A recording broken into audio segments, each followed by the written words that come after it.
do.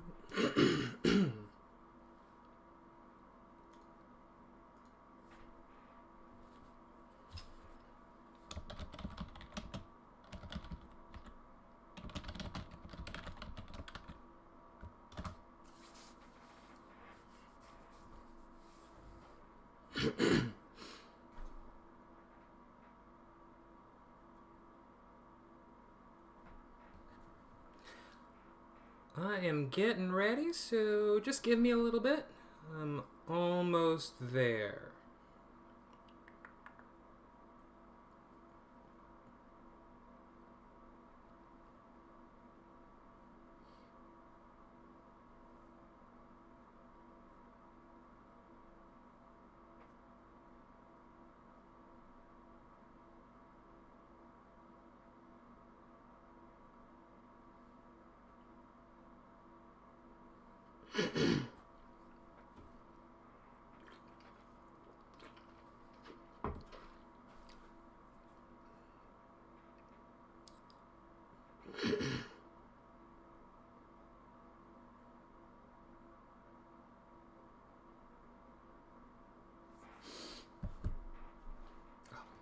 Okay.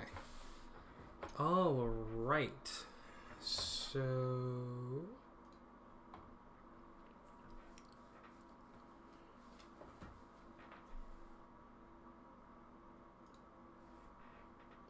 do that real quick. Oh my goodness. Hi. Alright, camera anytime. There we go. Hello everybody. Welcome back to my stream. So, hi.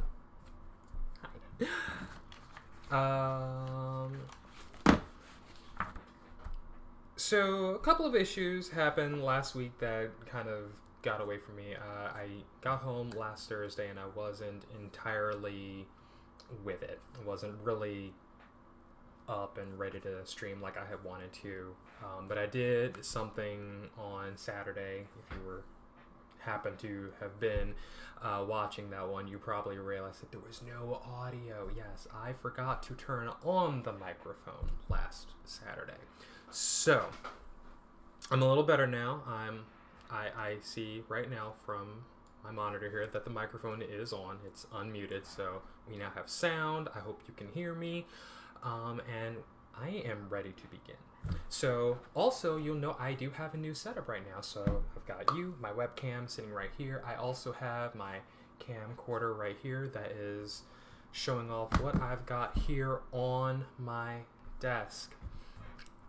Today, what I wanted to do was something different than what I really had planned. I thought it was a really cool idea. It's something that I've been kind of wanting to do anyway, something that's just been kind of brewing. As you saw by the opening card, the story of Heraclea, who is a character that I kind of put together a few years ago to be a part of the Columbus Alive Sketch in the City comic series that was running for a little while. I think it probably still is going right now. I just, I did that one year, and it was a lot of fun. And I've had this story just kind of sitting here for a while, and I wanted to do a whole lot more with it. I wanted to introduce the particular lead character, Heraclea, into the rest of my story and what I was trying to do. I am barely in the scene right now, so give me just a minute. I just noticed that I'm just kind of off on the side somewhere, because I'm trying to lean back and be a little more relaxed. So is that a little better? Okay, I think that's better. Anyway, so I'm trying to I've been wanting to redo this story for a while because it just kind of went someplace that I had in mind, but it didn't go there the way I wanted it to, and there were some other parts of the storytelling that I wasn't really a fan of, and it was, it was a story that I wrote, but I feel that I can do better with it, and that's what I wanted to do. There was something else that happened on the last couple of pages that I had in mind that I thought would have been much more significantly better storytelling if I had done it that way, and I just chose not to. I decided to kind of wrap up the story with something that just didn't feel correct to the story, and I want to do that here today. And that's what we're going to be doing. So what you can see right here on the screen that I have here is the layout pages. So as I do with all of my stories, when I'm going to do a comic story like this, I always have my pages right here laid out. I know it says High Dark Studio right there. That was another studio name that I was knocking around. Obviously, I am Illustrator Fantasy, so it's okay. But I'm still going to use these pages. We're not throwing stuff away. So I have all my pages laid out here. The story was only 6 pages long, so it ran, 1 page per week, so it's about 6 weeks. So, I put together the story and I had everything the way I wanted it to, and now I'm revisiting, I'm going back to it. So I'm going to show you how I construct that story visually, and I'm going to change a few things in the last panels. So let me let you in on my little process here. And this is definitely something you'll start to see more as my work develops, and as we do these fun little live interactions, which I'm really digging right now. If I can make sure I'm doing things correctly, I'm checking my microphone to make sure it's still on. So I always go over, I start with just kind of getting some ideas. I don't really start with typing a script or writing anything. I always start visually. That's how I've always told my stories, because the story is kind of going through my head as I'm doing all of my art. So what I do is I will start with a red pen, and I will just block off, as the story is developing in my head, the visions that I'm seeing in my head. I'm like, okay, that's what I wanted. So I, draw the blocks and the boxes the way I want them to, and just kind of lay them out that way. Makes it very, very easy for me to figure out exactly how the page is going to flow, how the story is going to flow, and I will go through, a few pages of these depending on the length of the story, to see, how the layout is going to be and what I'm going to be doing. So Heraclea was probably the first time that I really did a comic in a more traditional multi-panel page format. And so it was a lot of fun, but it wasn't really my thing, I'm much more of a either 2-page spread or a full page thing, and that's how I tell my stories. I decided to expand and play around with this idea, and it actually worked out really, really well. It was a challenge to me, storytelling-wise, that I really felt that I wanted to explore more, and that's why I'm doing that a lot more lately. So I developed this layout process for myself just to kind of get into the headspace of laying out my stories differently than I normally do. Instead of doing a full page thing, what would happen if I were to have so much more going on the page to describe a scene, as opposed to, a scene taking up a few pages, maybe half the book. It's, just a couple of pages, like 2 or 3 pages for that one scene, maybe, or maybe just a couple scenes happening. So we're seeing that breakup right here, splitting up a little more, and that's what we have going on. So what I'm going to be doing tonight is going through and illustrating some of the pages. Some of them will continue to look the way they did when the story was originally published. The last maybe 2 or 3 pages, the second section right here, this second layout page right here, I'll start to do things a little differently, laying out where the characters are standing, or how the panel itself is constructed, or even which character is taking the focal point. So the story of Heraclea is, actually I'll bring the title card back up so that you can see that, so give me just a moment. As you can see, Heraclea was kind of this fun character that I threw together, kind of developed. She was an original idea for me, but it is based on a telling of the myth of Heracles. So I decided to, kind of at the inspiration of a close friend of mine, I decided to tell the story as though it were a woman who had that incredible strength. I thought this was like an amazing idea, and I actually do still think it's an amazing idea, because in my head, even as I develop her, she can do so much, and I'm really excited about exploring where that story can go with her. So, Heraclea, this story is called The Hydra. A modern witch named after an ancient hero and blessed with divine strength is set upon by a monstrous ancient enemy. So, I try to, with this story, stick with a tale that is pretty familiar, the story of Heracles and the Hydra.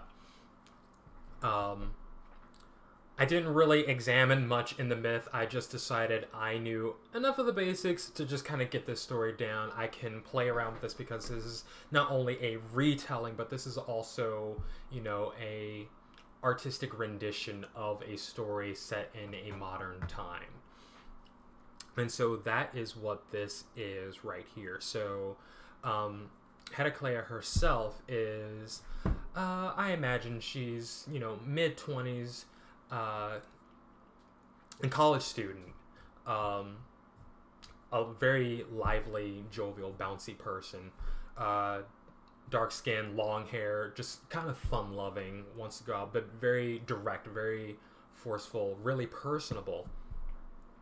She knows what she wants and she goes after it, and that's, how I see her. She's, I don't know that I had any particular personal inspiration behind her. It's just kind of, I don't know, maybe a conglomeration of, or an amalgamation of different personalities and different types of women that I've noticed in film and television, and maybe a few of my own family members. She's just very direct, and she doesn't really hold back her opinion. And I dug that. And, she doesn't wait for someone else to make a decision that needs to be made, so she'll just do it herself. And that's really a lot of what I love about her.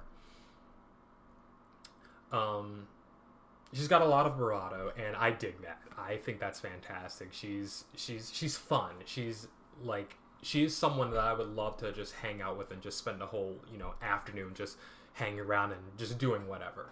And so I'm really excited to be telling this story again, because it's, it's like coming home or, reuniting with a best friend that, we haven't spoken in years. So I get to do that tonight with Heraclea.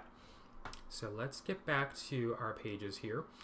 Actually, before I do that, let me just get my other system set up here, because what I would really, really like to do is show you specifically the different pages that I have laid out for her. So let me just go ahead and get that together right now. Let us go into this guy right here. What I had wanted to do afterwards was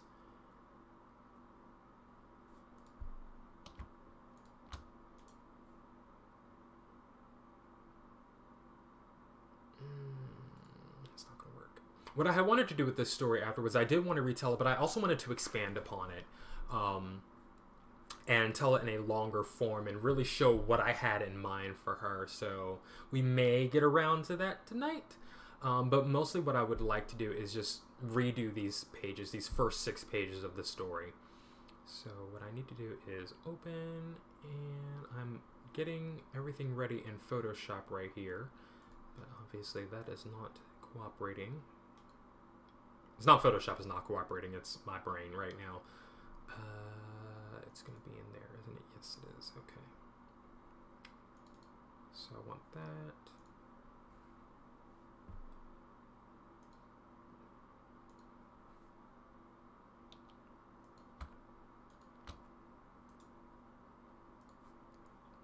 Do all that. Almost there, y'all. Almost there. Give me a moment.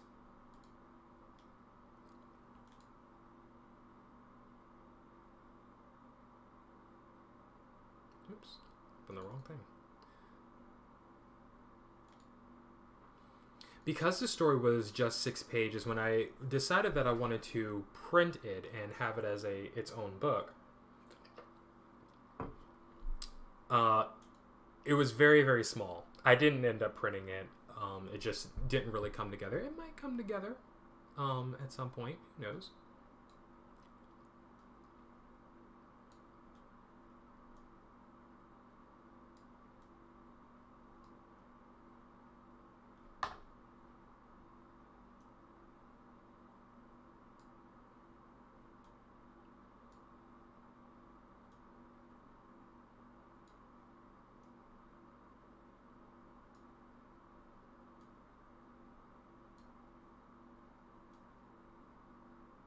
have to be very specific about what I'm doing here. Okay, so I think now that's all together. So now that I think I have everything open in the order that it needs to be, I'm going to show you what these pages look like. Okay, I'm back right there with that. So now we're going to do this. Do that.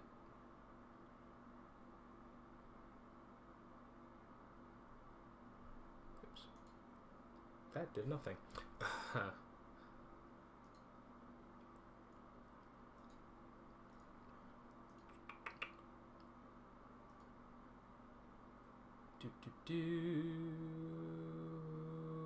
That should be it. Yep, there we go. All right. Okay, so now you can see what I'm working on. Sort of.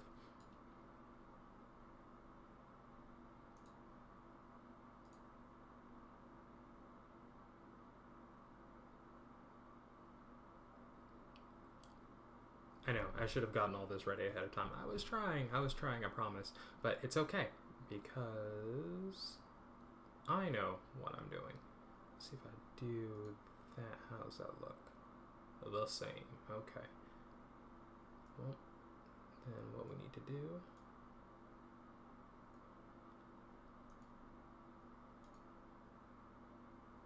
There we go. Okay.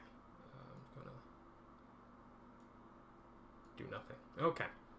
Well, that's apparently about as much of that as we can see. That's okay. So, this first panel, actually you can see a good bit of it. So in this first panel is, they're sitting outside of the school, kind of the opening establishing shot, and then we have our two panels over here that really show who our two main characters are in this story. Just kind of introducing them as they're talking to each other.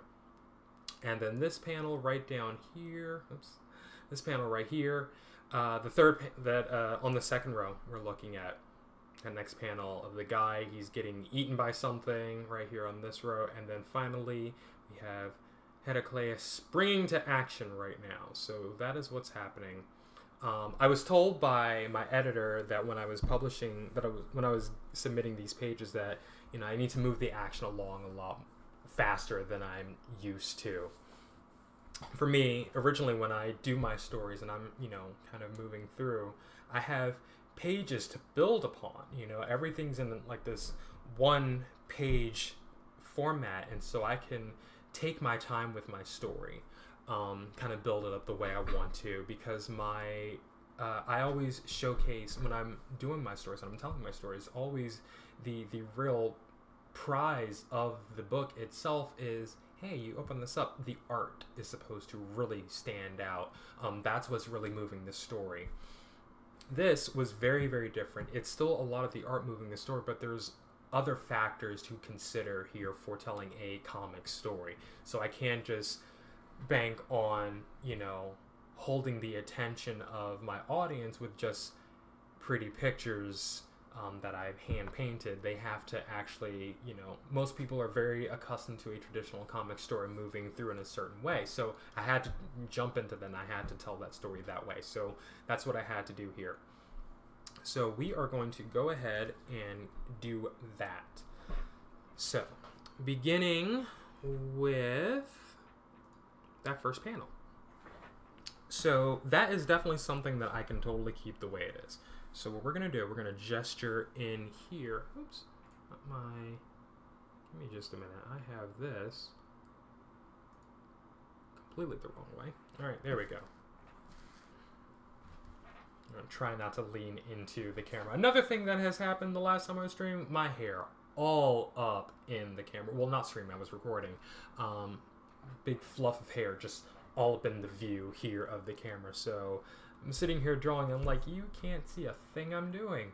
Thankfully, it was just a recording that I was trying out, and it ended up being just the back of my head, completely unusable, so I let that go. All right, so now the camera, the art is aimed the right way. So what we are going to do, make sure I got the right pencil here that I'm going to use. And we'll use this one. I always start off with a pencil of the H or 2H family, just because I like being able to press hard, and different pressures of my hand and the lead on the page, it'll still erase cleanly when I go to clean that up. So and it's great for just doing regular gesture drawings too. So what we're going to do, the other thing about Sketch in the City was the fact that it was supposed to take, like, every story that's told in the series takes place at in Columbus, in the city of Columbus, Ohio, which is where I live. And so this is the outside of a college campus that I used to work on for a little bit. I decided to, have the story be told here. So what I'm going to do, as you can see, I just have a couple of figures just gestured in right there, just to kind of give them their space on the page. And that actually went back a little far. That doesn't really matter because we know what this story is going to look like. We'll do our perspective there. That is all sorts of jacked up. There we go. All right. And then we have all of this. So I worked on this college campus here in Columbus. It was Columbus State University. Columbus State, wow. Columbus State Community College. There we go. So I worked at their convenience store here, and that is where this first panel is. Well, this story is taking place, Columbus State. Since obviously it had to take place in Columbus, I thought, what better place do I have the most experience with that I've seen in lots of different angles and different ways than Columbus State. So there's that. And next in this panel we have our two figures here drawing. This is largely exactly the way that I planned out this story initially when I was first doing it. But obviously I kept that much to myself so that I, can just do what I needed to do. In this first panel right here, they're talking to each other. And in this next panel here, we have them reacting to a sound. The poor victim is screaming as loudly as possible to get someone to hear him. And so that is what's happening there. In this next panel, I did a really fun angle.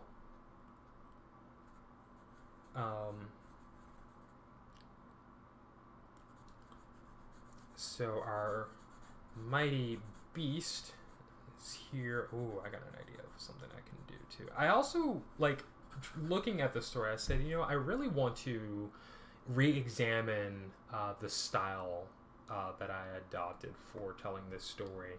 I have, I've grown a lot as an artist over the past many, many years, and I've developed a really great look that I always want to just kind of, not necessarily default to, but I want to explore more and want to do more with. So our poor victim here is being swallowed up. Let's come across something he probably was not meant to. The wrong place at the wrong time. No, I will not say that he was not in the wrong place at the wrong time. The Hydra is in the wrong place at the wrong time. Is the aggressor here? Okay, and so that's what we're doing right now. In the original story, it was, you could just see the tongue of the beast, and the idea was to really set up some suspense, to say, oh my god, what is that with this giant tongue and these claws? And then we see the beast's mouth, as our poor victim is swallowed up.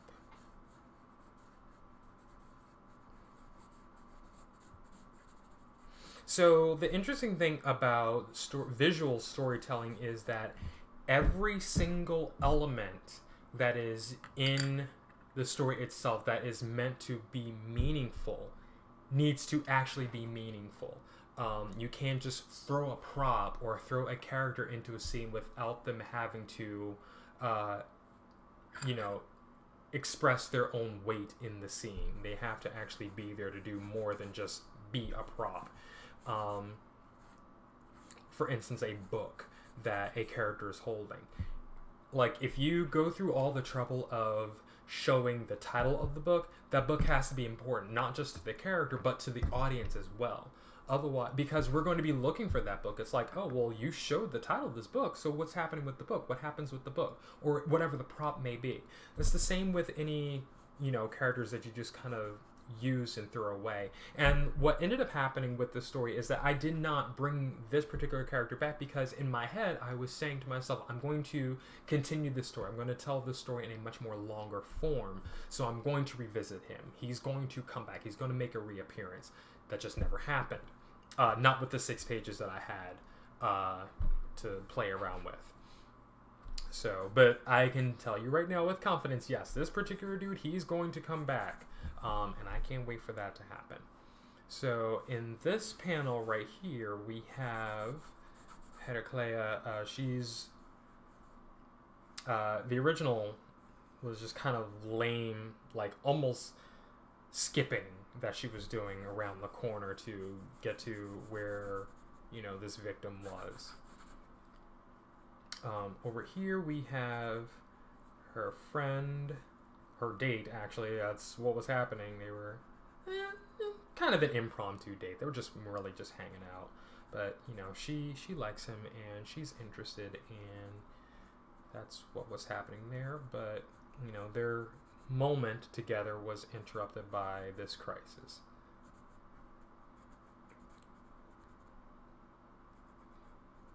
And I need to show more of a running thing that she's doing, because she looks more like she's marching in this original scene here that you can't see unless I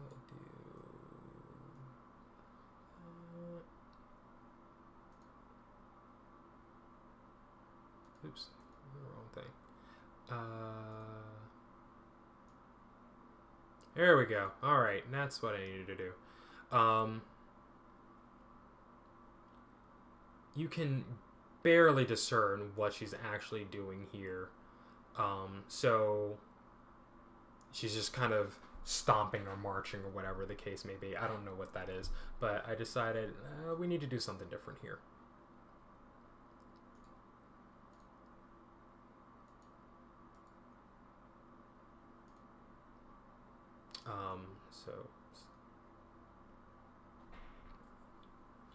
So there's that. And now in this panel down here, we just have her face as she sees what's happening here.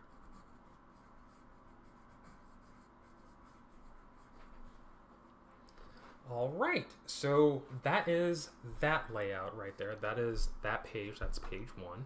So next, I'm going to show you page 2.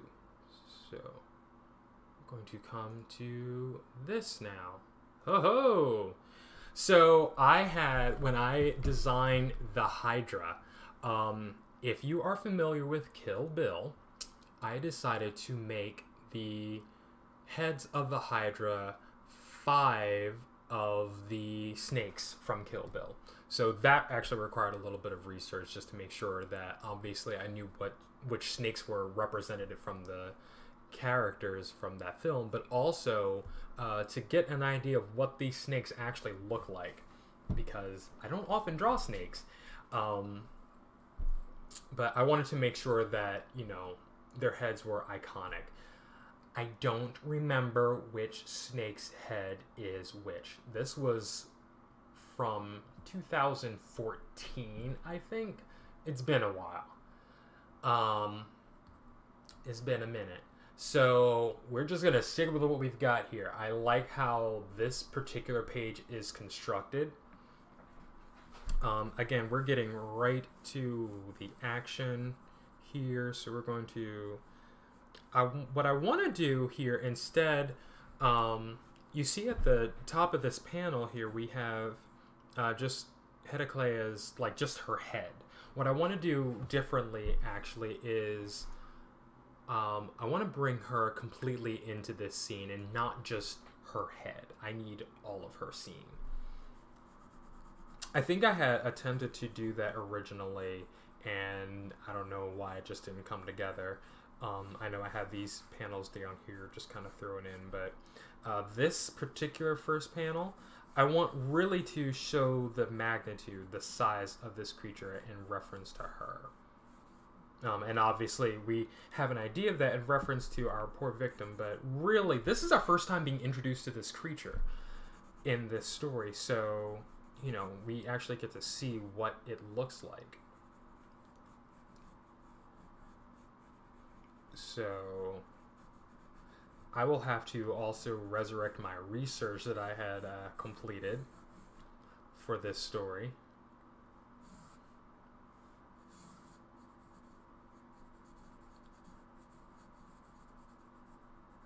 So that I can know which snake is which.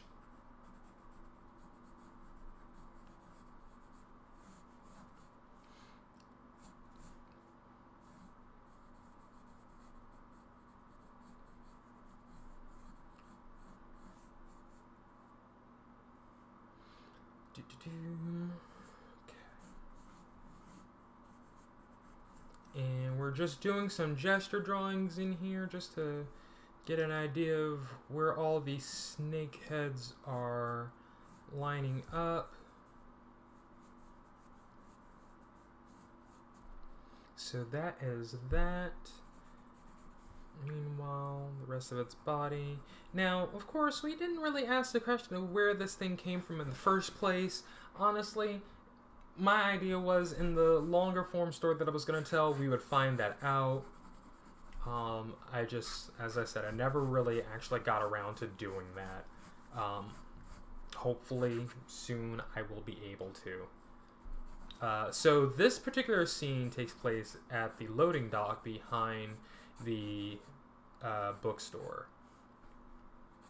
So that's just what I'm blocking right here. What's interesting is that I want to be able to, you know, kind of visually tell the rest of the background, tell the story of what's happening in the rest of the background here, so that we have that information. So, you know, they're not just floating in space. You know, there's actually something happening. Meanwhile, we have some action scenes going on here, and they're kind of boring looking in a little bit. They're just, you know, no real fun angles. So we're going to do some fun angles here.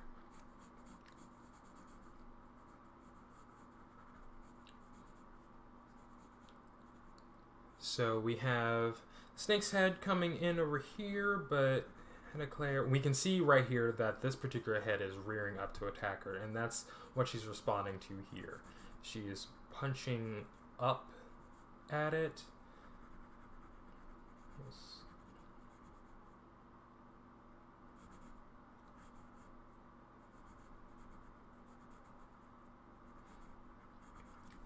I don't want to spend too much time on that. In this panel here, I want to get her up at the top, throwing another punch at another snake head that just came in from the other side. And remember, she has her strength that she is relying upon to do all this.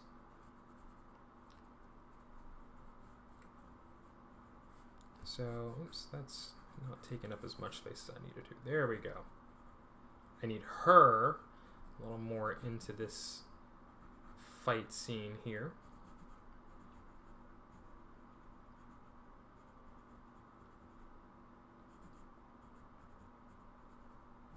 There's that. And then finally,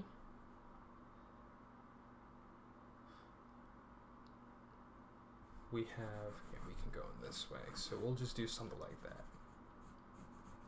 I was just trying to think of how these panels are being constructed here.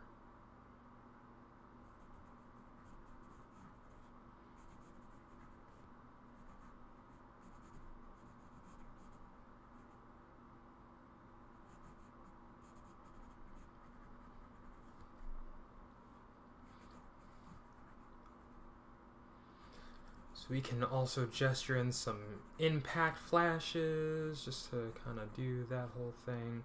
We have this other snake head coming in from around there, and that is page 2.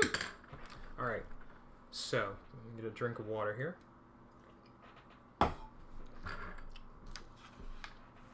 Next, let us take a look at page 3.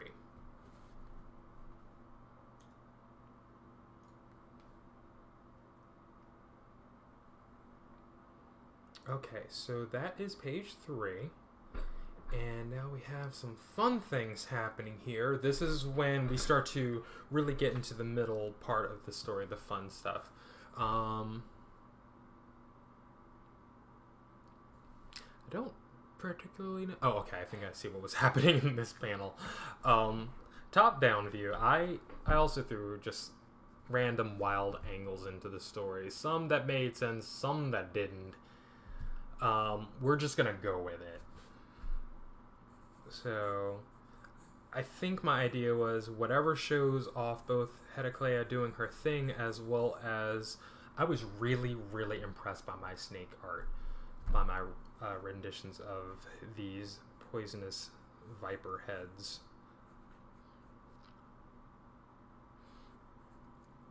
Alright, so in this scene, this head is charging this way. And I want her to be charging in that way. Oops, you can't even see what I'm doing. Okay, so I have the head going this way. I want Heraclea to be going this way. And we're going to lead with a fist.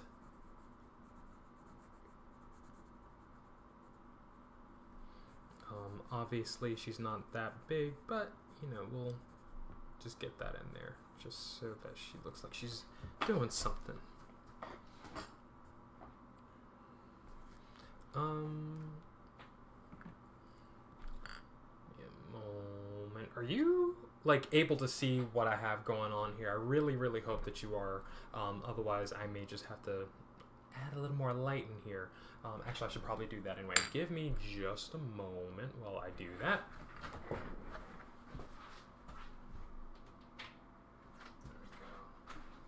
Does that help a little bit? Can we see a little more of what's going on? I hope we can. Oh yeah, I think that helps just a little bit. Just a little bit. Let me figure out a few things going on. Got more. Does that look better? Yeah, I think that looks a lot better. Okay.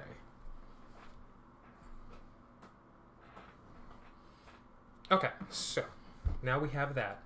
So now we're going to go ahead and take a look at what else we've got going on in this page. Yeah, she's just gonna do that, but let's start back here. We have another viper head coming in from behind. Meanwhile,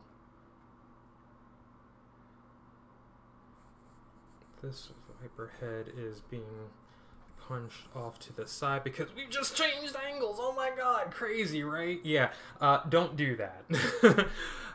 Watch, as you're telling your story, watch the angles that your characters start off in, and try to maintain what those angles are. As a matter of fact, I'm going to follow my own advice, and this can definitely be one of those fixes and one of those corrections that I do for this story going forward. Looking at our angles, we always want to make sure that we're, you know, taking care to maintain the proper viewing angles and not just doing wild and crazy things just because it's wild and crazy. We're still telling a story, and the story should still flow visually and orderly, and it should make sense. I know we want to get these really great shots and these powerful angles of things going on, but we can always tell those stories. We can always do those angles a lot neater, a lot cleaner, a lot better than whatever just shot off into our heads. So let's go ahead and do that. So in this panel right here, we have an overhead shot. So instead of going to a, you know, shot from in front of her and off to the side, let's maintain the integrity of that overhead shot. And we're now going to be alongside of her. and behind her as she throws her punch. But we can still do it at an angle. So this is going to be a little complex to get down, but we can at least get this happening here. Because the thing about this overhead shot, and we're going to curve her arm a little bit to show a little better movement, a little better flow. The little cream puff that I'm drawing is her hair. We'll articulate that a little bit later when we really start to clean this up.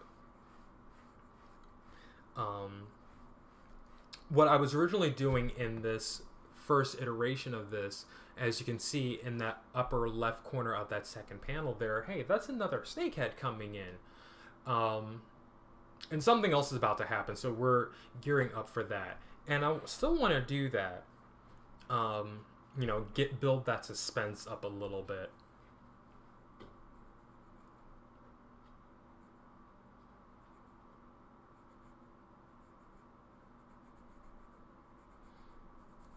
So the other fun thing about, you know, drawing comics is that when you'll learn how to dance in your chair. When you're trying to get proper angles of how to do things, you're going to be standing up and jumping up randomly just to, you know, make a pose and to, aside from, you know, obviously going with whatever visual references that you may have collected initially, one of the best ways to really get that reference is to just do the pose yourself. If it's a natural pose for you, when you go to draw it, it'll look much more natural when you're actually doing it on the page. It'll make sense visually. You're not going to be just kind of putting people's feet at weird angles that just don't make sense, that a person's body can't actually fit in, not without a lot of physical training involved. And sometimes those characters, we can look at them and say they have not had the training to be able to move their body like that, so what's going on? We're trying to do things in a way that really shows the body and how it can be twisted and moved, but it doesn't look realistic. And it's I'm not going to say to the trained eye, but to someone who has experience with, you know, styles and forms of the body, and who has done that type of research, and who knows how muscles work, those things won't look natural. So this is why we always say, as artists, we want to be constantly observing the world around us. We never want to just make stuff up off the top of our heads if it doesn't make any sense.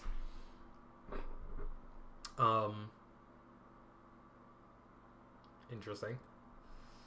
I think my capture just got lost. Okay, no, we're good. We want to make sure that, you know, things are making sense. That visually, the poses that we're putting our characters into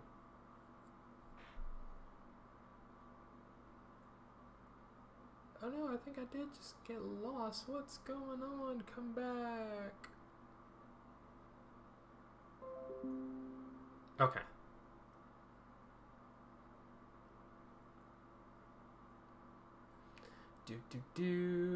Give me a moment. We're waiting for me to get back in here. Alright, there we go. I don't know what that was. Whatever, we're going to move on. What I was saying anyway, we always want to make sure that these poses make sense. So yes, do the poses yourself. That's going to be one of the best ways that you can figure out, is this pose realistic? Aside from getting your actual reference, do the pose yourself. Just really get that personal experience with it. So let's get back in here to do that. What I wanted to do with this particular panel is the other head of our snake friend, our Hydra head here, was coming in to, you know, really get her.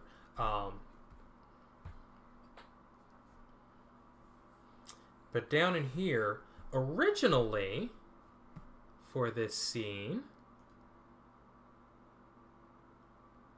if it'll bring it up, okay, you can see that, oh, you know, the short panel and long panel are reversed.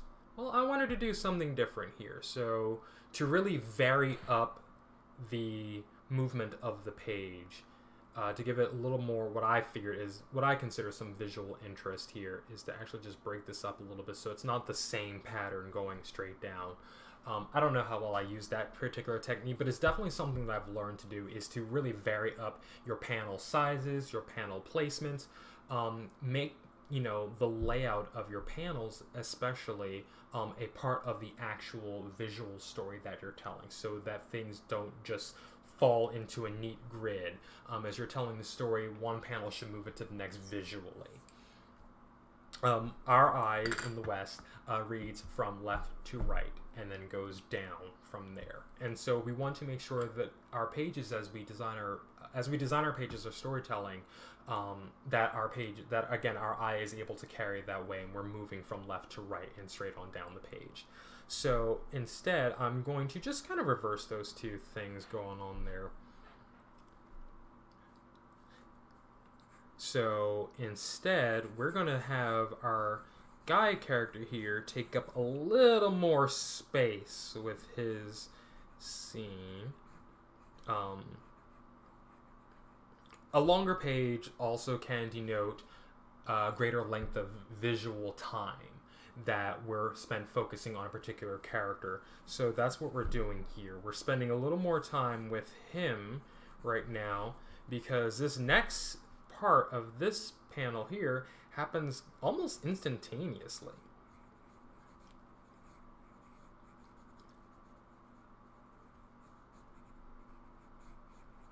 And we're still, from above, and again, put her at an angle.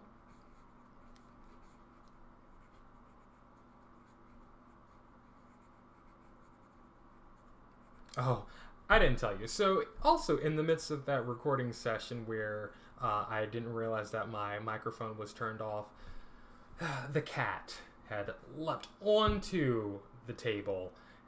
I attempted to stop her and knocked over my tea that I had, and she has grown fond of, when I'm not streaming or recording, she loves to hang out under the tripod that the camera is attached to. It's like a little unmade tent, but she loves it up here, and so I think that's what she was aiming for, and not realizing that, hey, there was stuff going on up here, she freaked out and darted off behind me afterwards while I tried to get her to calm down.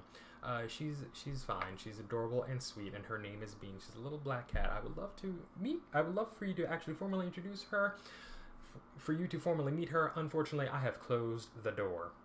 So that's that. So in this scene, now we have, this fun stuff kind of happening here. So I'll show you again. We'll go back to this. So he's about to do something here. I wonder what that's all about. And then in the meantime, poor Heraclea is being eaten. We're going to continue that. We're definitely going to keep that up, but we're going to do that differently. So again, here we have this scene happening.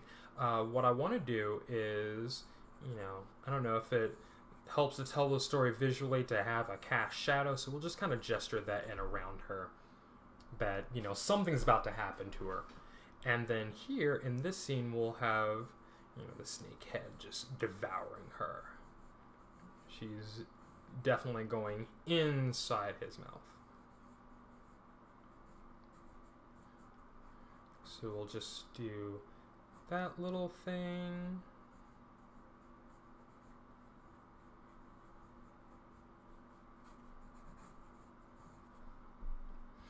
And then over here, our friend is also now exploding into action, almost literally. So, whereas Heraclea has super strength, our guy here can cast actual spells. And it's one of the things that I don't really consider, after I kind of developed this story, I'm like, Heraclea doesn't really come off as a sorceress of any kind. Or a witch, or anybody who would have magical powers. She's blessed by the gods, but, maybe, magic just isn't her thing.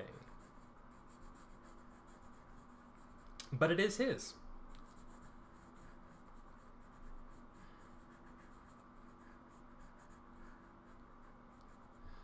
So we'll have that, and we'll do some gesturing like this just so we know exactly what's happening there. And that is page 3. So with that, we are going to take that and put that right there.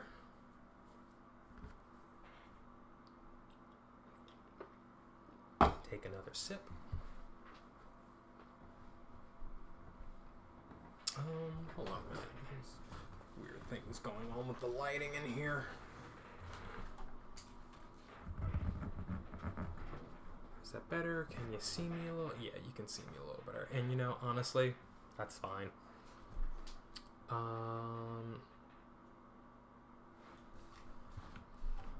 One of these days I'll get my life together and this stream will go off without a hitch. Until then, today is not that day. So, that's okay. We will get through it. I promise you that. So, next, let's take a look at the next scene that's coming up.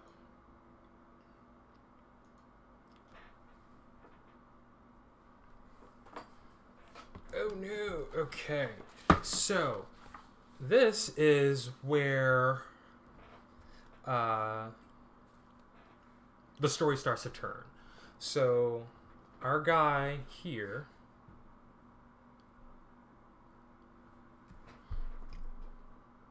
he is about to do something and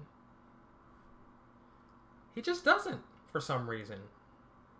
Like, I had him about to do something and then it just never happened. So let's change that. So we saw him in the last scene about to do something. You know, he's getting ready for a spell. And then in this scene, he's just standing there as though he doesn't really know what to do. So what's going on with that? I don't know what my intention was with that one. That's just kind of how that ended up happening. But we don't want that to be how that's going to happen here. We want him to actually do something. What could we have him do? Well, we may as well have him finish the spell that he started. So, instead of that weird shocked face, his mouth agape, let's actually have him be a little more active. So I actually have the pages sitting up here open, so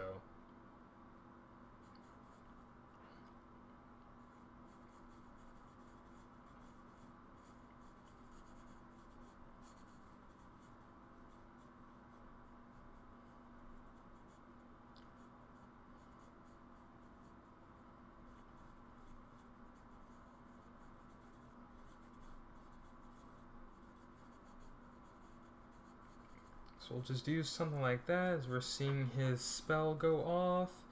Finally.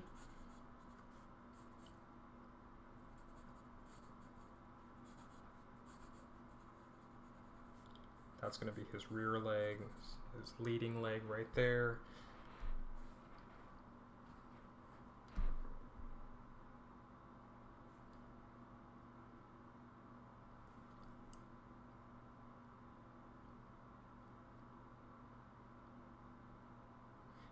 And here we're going to...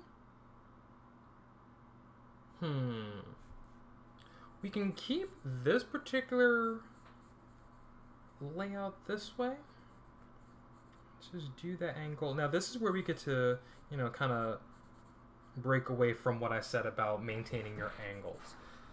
You know, we're trying to show something a little different here. We're deliberately going behind him right now just to... Because he is now the focus of our... Ooh, he's now taking up way too much page. Or way too much panel. So we're going to draw our Hydra here. And back here's another head, and over here's another head.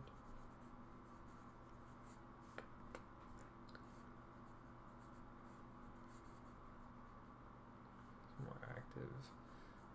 There we go. And then here we're going to show him finishing his spell and then shooting off this huge gout of flame.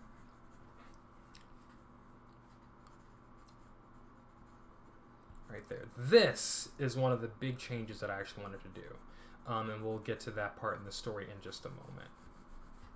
So there, now that that's done, we still have the rest of the building behind them. All right.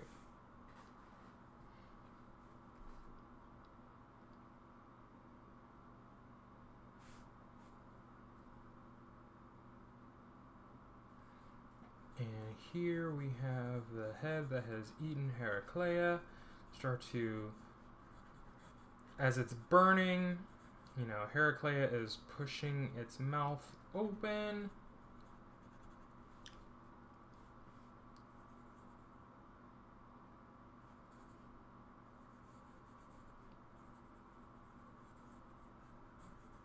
And we have our friend here doing he's like that. And then the mouth opens up even more.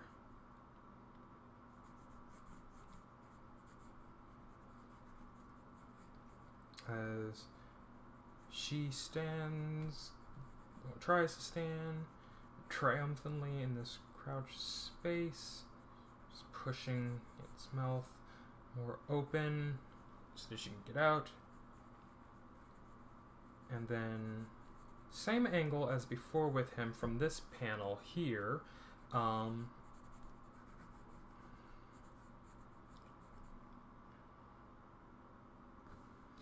Now, if you look on this panel again, on this page, you'll see that, you know, a lot of what was happening there, she didn't really push open finally until, you know, she got down to the bottom of, you know, until the bottom of the page, and, you know, she's really starting to, you know, do something here.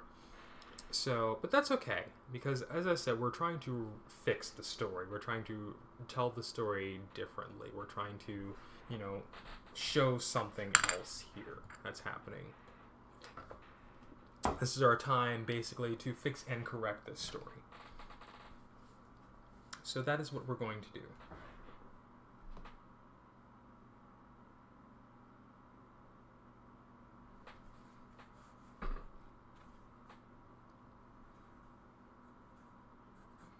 So against the strain of what she's doing, let's actually focus on her to really see that there's some strain involved.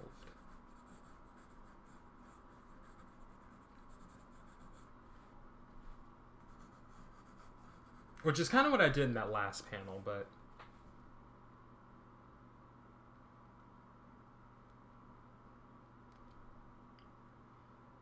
Give me a minute. I want to see something here, because the interesting thing, since I'm redoing this, I get to...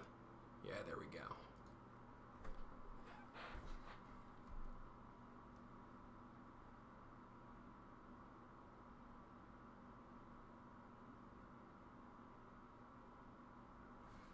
So let's do a little bit of that. And then here, what are we gonna do? We're gonna close in on her face and really see her just kind of draw upon the rest of her strength to do what she's about to do here. So we'll definitely maintain that.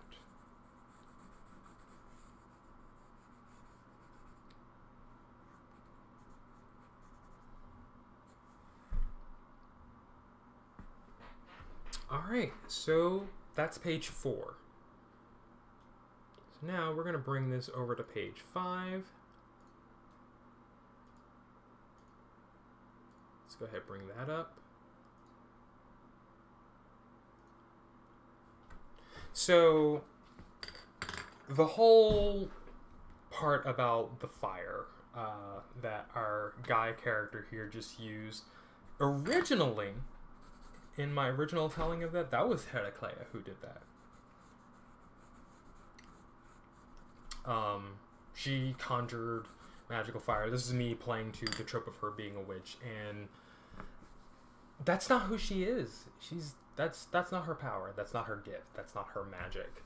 Her magic is about strength and battle and endurance and athleticism. That's hers. Her friend's power is about magic and the different things that it can do. So, you know, he's the one who would conjure that. So we're going to maintain that angle of the story and say, well, you know, Heraclea did not conjure fire. This is not taking away a superpower of hers. This is just fine-tuning the story as it should have been presented in the first place. This is, you know, editing the original text. Not entirely reimagining it, but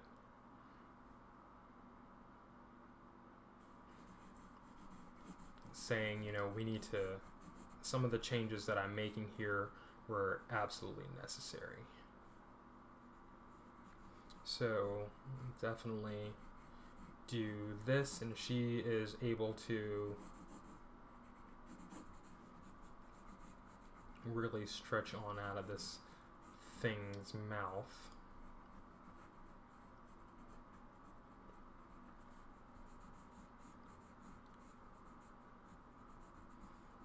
We're going to do that.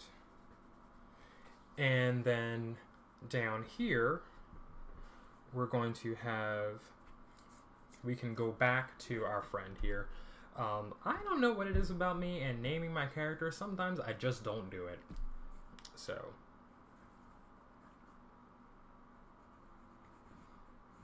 we're going to do that here.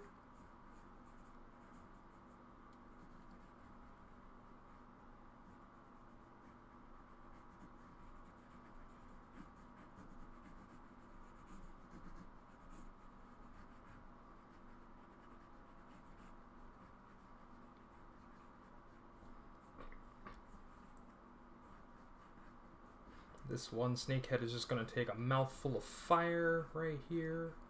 Just going to draw some gesture lines. And then here we have another head about to snap in at him.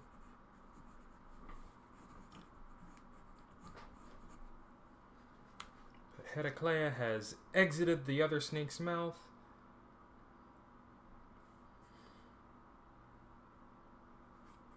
And so right here we can show her, let's show her doing something fun. She's gonna elbow this thing right in the snaky skull.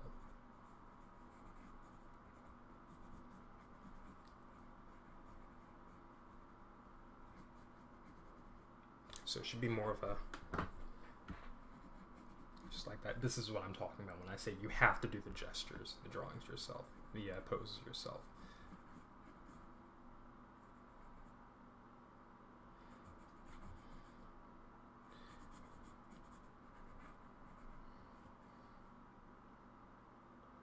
So it should be more of a kind of aim downwards. You can just kind of bring it down. Let's go ahead and redo this real quick. And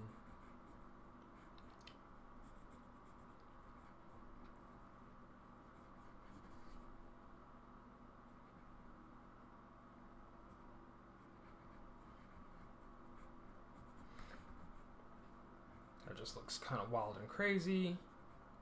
But, you know, we're going to show her really squishing into this thing's skull here. So we'll put some impact squishing lines in there. It slams into the ground. We'll draw some flames looking up around here. Okay. Oh, you can't even see what I just did. That's alright. Here we go. Okay, so I've got panels 1, 2, and 3 right there, all taken care of. So right here we see Heraclea exiting the mouth of one. We have her actual sorcerer down here throwing some fire into another one's mouth. It'll make a whole lot more sense when it's actually, you know, laid out. Normally, I would do this in my red pen, but that's okay. I'm doing this in pencil today. And I'm glad I did, because there was a couple of tries about this that I was about to do that just didn't make any sense as we were doing them tonight. So I'm doing them this way. And finally, in this panel here, we have Heraclea actually standing up from, just kind of piling on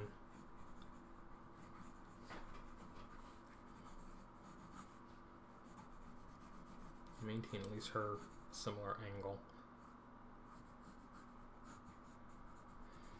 We'll actually step on the thing, on the head.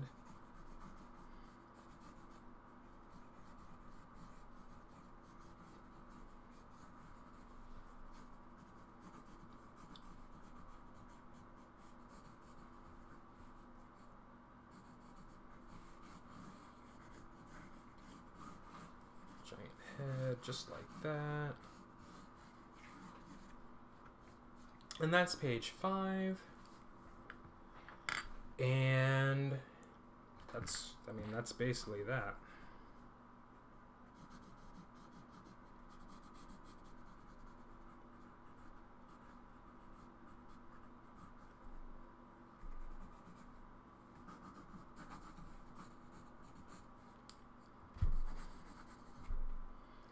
And then next we're going to do page 6.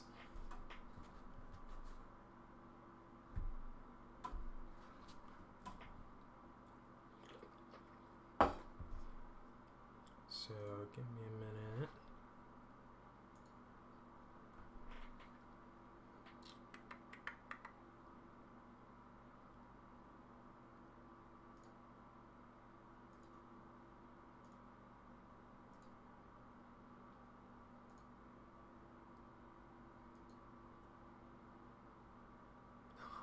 Okay.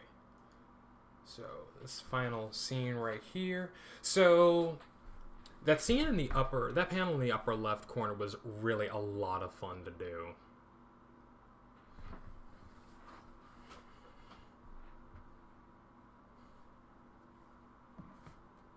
And you can see I did bring this character back right here, but he didn't really have much going on. And he still won't, not for these first 6 pages, but, the second part of the story that hopefully I'll get a chance to do. I would really, really like to do that, to really expand this story. We'll get to do that. So here, give me a minute. Let me make sure I get onto the right shot this time. Okay, so now here, as we're looking, we can see that she has, in that upper left panel, she has turned around completely to cast some fire back at this Hydra. But as we know, that's not her who does that.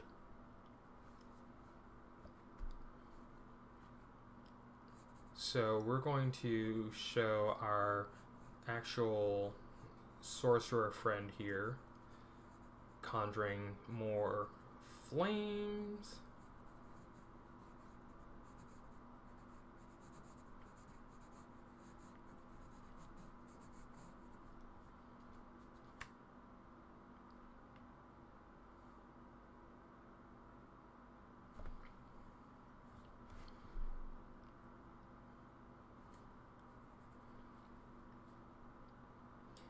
And yeah, I actually really, really like that particular panel.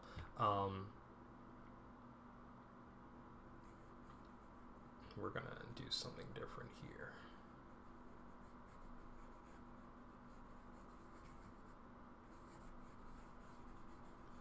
So we're just gonna have him at this angle.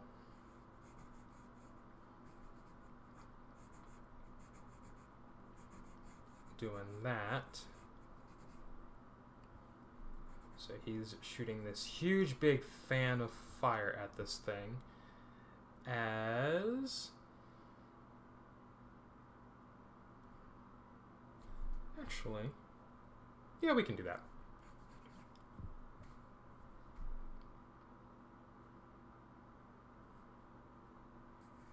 Now, this is magical fire. It burns hotter than normal torch fire. That's what you're wondering. Okay. And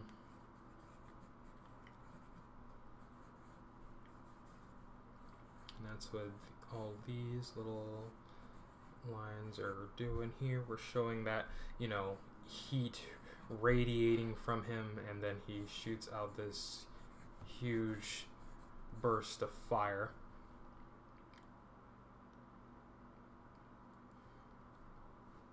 And then we will see the Hydra heads being incinerated.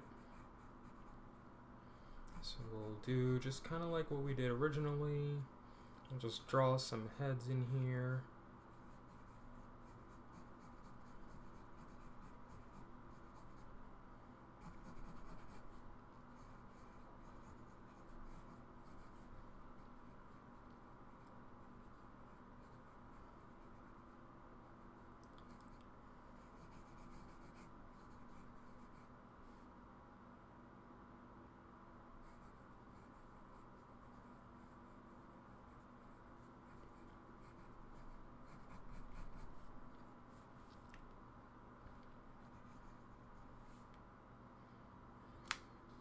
There's that panel. Alright, in the next panel, we're not really going to worry about the guy at the moment.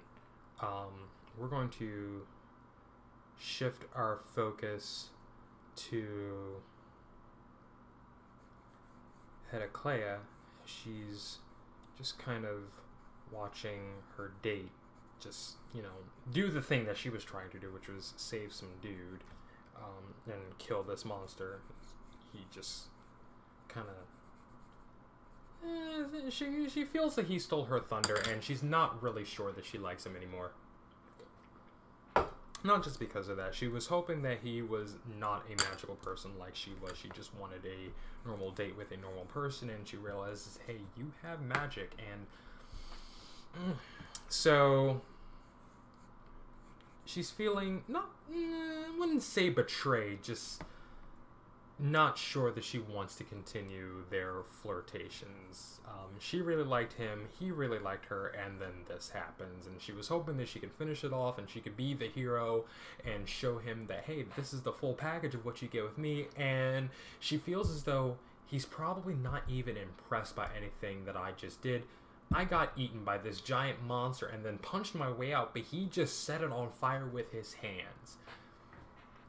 She's feeling as though, you know, she's like, what actually am I offering him, you know? So that's really what's happening in her head.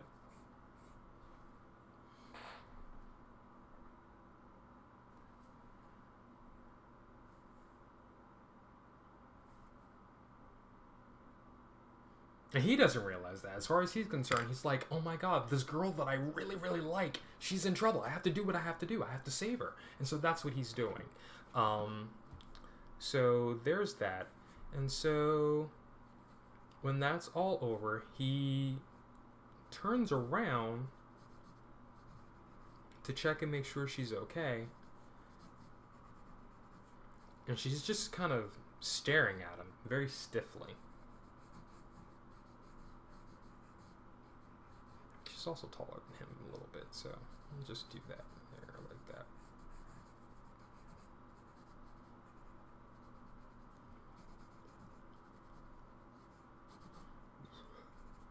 that. And this is, you know, she doesn't really know what to feel or what's going on, like what's going to happen next. You know, it's more of a, I spent all night trying to impress you. You know, you're this dude that I like, and I spent all night, you know, with everything that I said to you, and you just kind of ate it up, and you didn't tell me that, you know, you could do that you don't need that from me. And that's not at all what he's feeling. He's like, oh my god, I like you so much, I never want anything to happen to you. Like, you know, they were actually kind of friendly at first.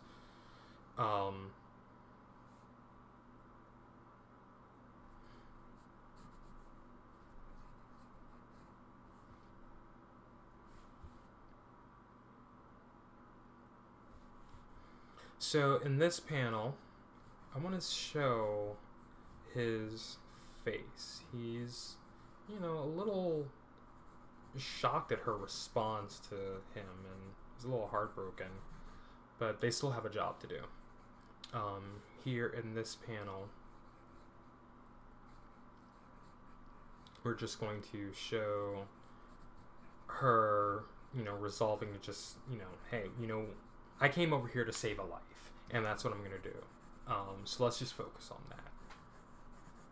And that's what this face from him is about. So there is that.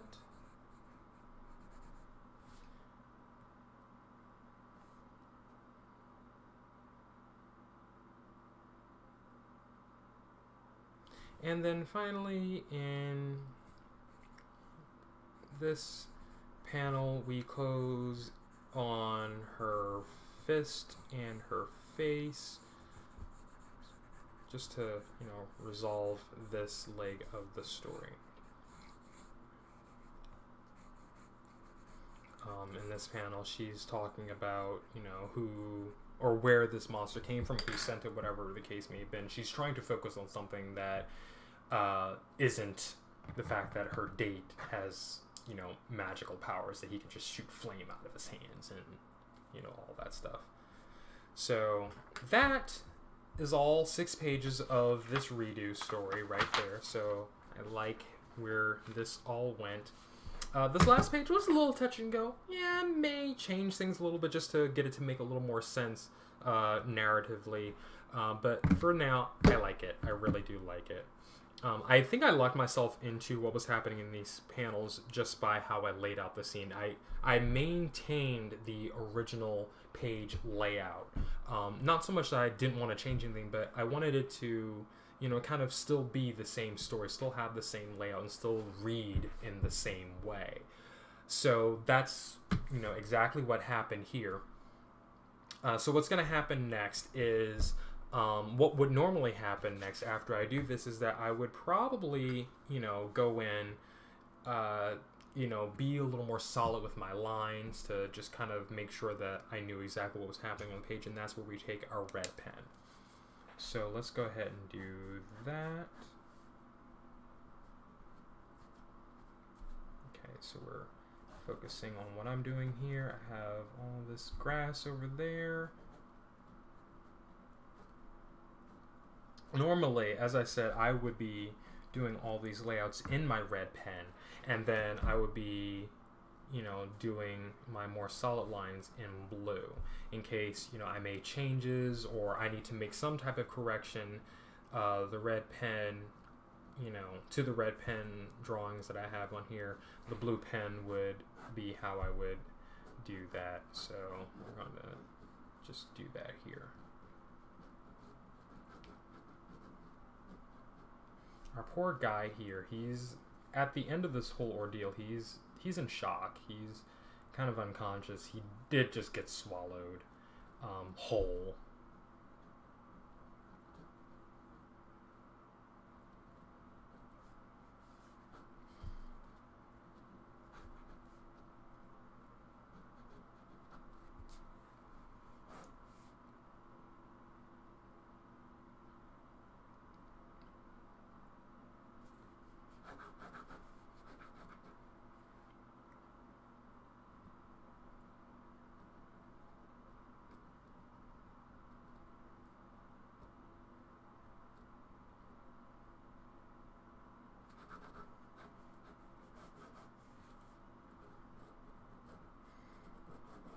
So we're just, making our lines a little more solid.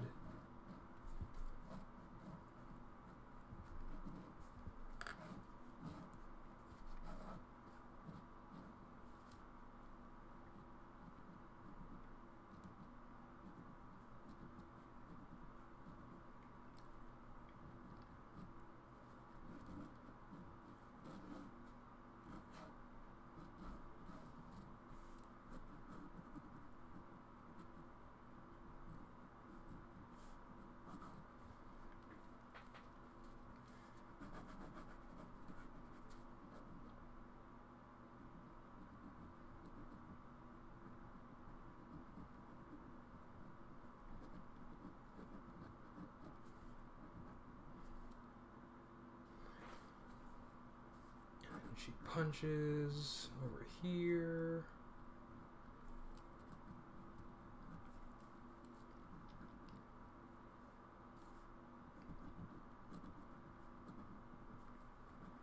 I also started doing layouts like this, starting with red pen, and what I would also do is when I take my blue pen over everything, I would then start laying out my speech bubbles. Just to kind of give an idea of where they're going to go in the scene and make sure that that's all taken care of too. Like I said, primarily, I'm just trying to tell the story visually first.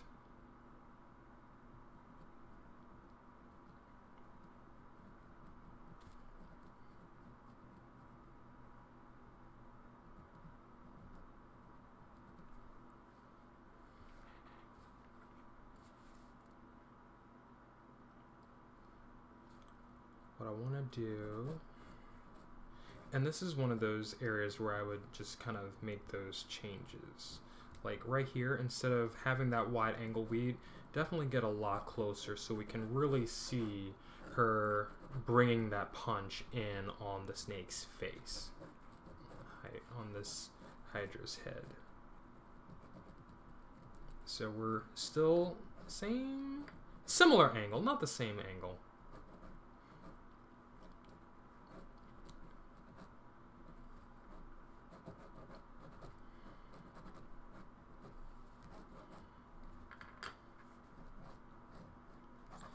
This is the moment where he sees her about to get eaten, and that's where she notices that she's about to get eaten. And, in her mind, she thought that she was keeping, her date safe, too. She's like, I don't want anything to happen to you either. I like this guy. I don't want anything to happen to him because he's getting mixed up with me. And then that happens. He's just like, so I guess you were just never threatened. You could just do whatever. And you have to think about it in a way, like, for her, like, everything that she does is so physical. Like, it's her body that's on the line. Yeah, she's virtually indestructible, being, her power is divinely rooted, but, she still gets hurt. She is still, like, bodily in danger, so it's literally her life on the line when she does what she does. For our friend here, who still does not have a name, he can just stand at a distance and shoot flames at things. I'm kind of taking her perspective on this because, it's the truth. That's exactly what happened. So let's go ahead and get in on this.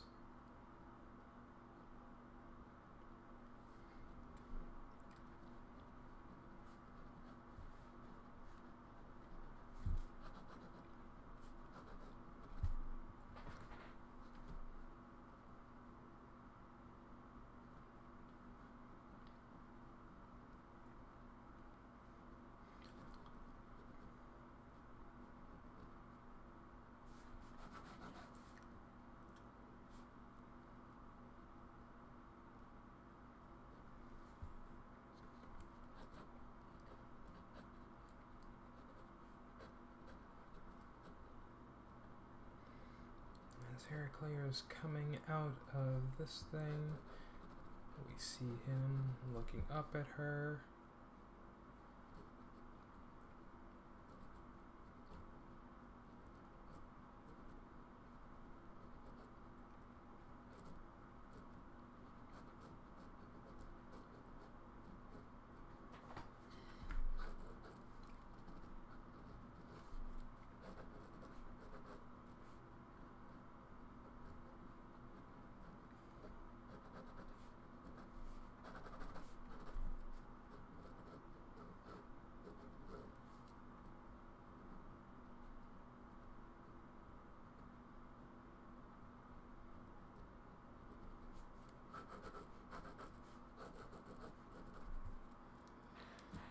Alright, and this, she changes her pose, her stance inside of this thing's mouth. She's stretching it to limits, breaking its jaw. That's really what this scene was trying to illustrate here. She wasn't just opening his mouth really widely. No, she was breaking his jaw. The Hydra's jaw is broken now.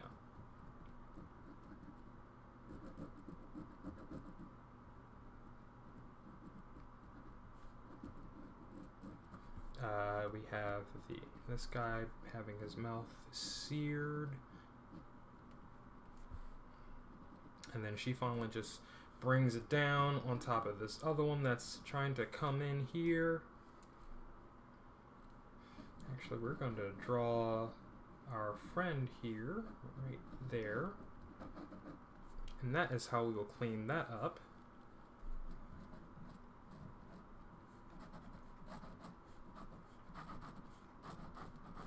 And the thing is about, these two is Heraclea didn't even really mention that, she could do what she can do. That she has this super strength or this divine strength, we'll call it that, to her date. So neither one of them knows what the other is actually capable of until this happens.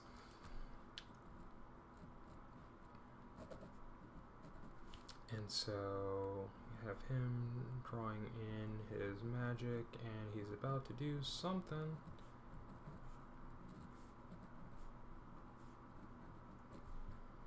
And then finally he just lets it loose.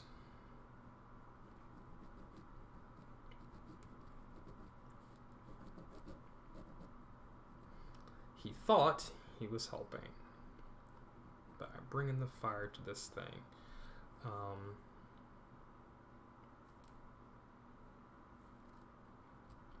Actually, I do want to draw Heraclea down here, like taking cover, really, more than anything. She's kind of directly in his line of fire, almost.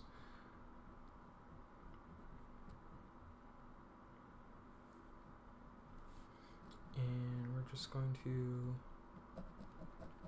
do this.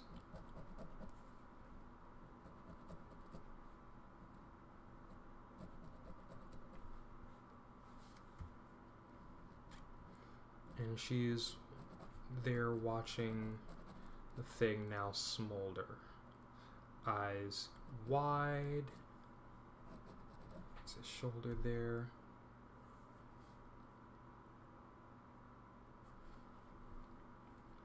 Actually want to have him turn to face her. His arms now down.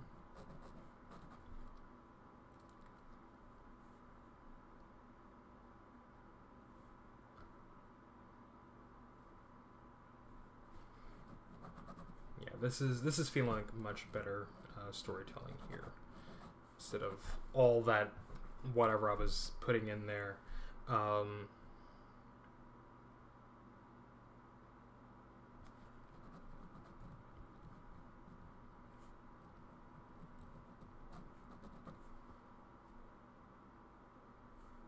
Let's actually have that be her face right there, I guess.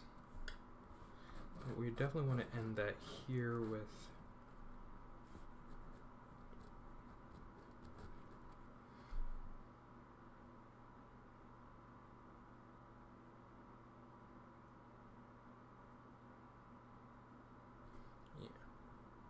and then so that's going to be her face right there.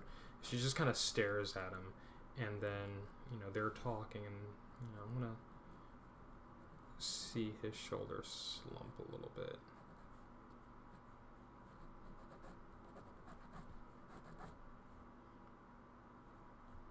Here we go. Okay. Whew.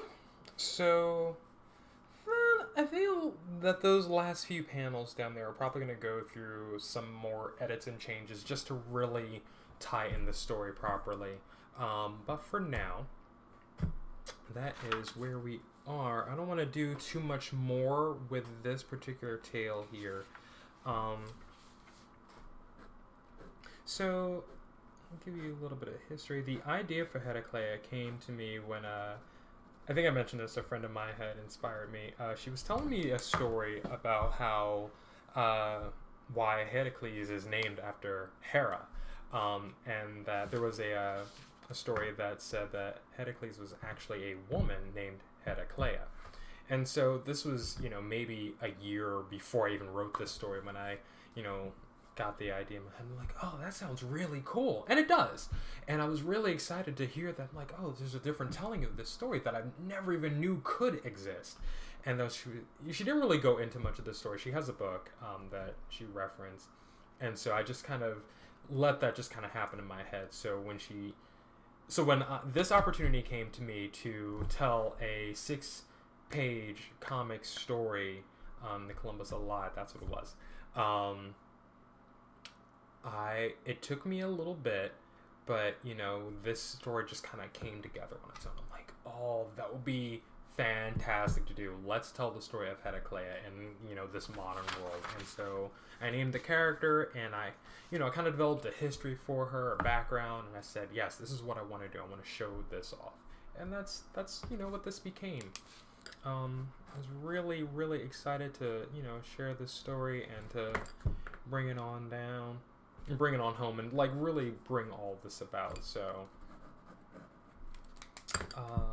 oops, did I forget? Yeah, I did forget a couple of things up here. I'm just gonna do that. Snakeheads are getting charred.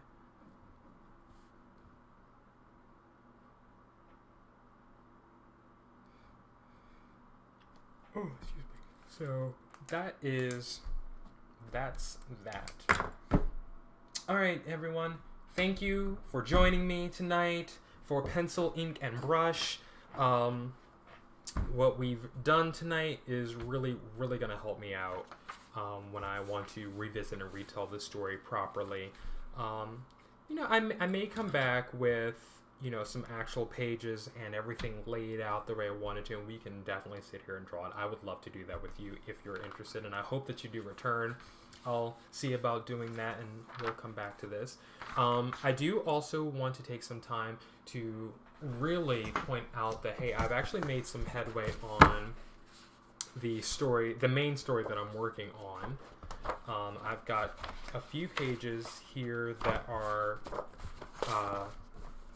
the first pencil, ink, and brush that I did, went through and just kind of laid out some pages. I've got a lot going on here that I'm really, really excited about, really happy with the way that looked as I went in with my deeper pencils. And I'm going to be finishing this up and, kind of going through the rest of this. We can do that next week or whenever. It's just, there's so much that I can do. I have a lot of ideas and a lot of stories that I want to tell, and I'm really, really excited that I get to share this experience and I get to do this live, and I really, really, really want to just kind of continue to build this this platform for Illustrator of Fantasies, to show my process and to show how I do things. I'm not really here to teach, but I can't help but, really want to talk about how I'm doing things and what my process is, and some ideas and tools and tips that I've learned along the way, and I would love to share that with you. I'd love to continue to do that, and I really hope that you'll come back and you'll be a part of this experience with me. So until then, thank you so much for everything. Take care.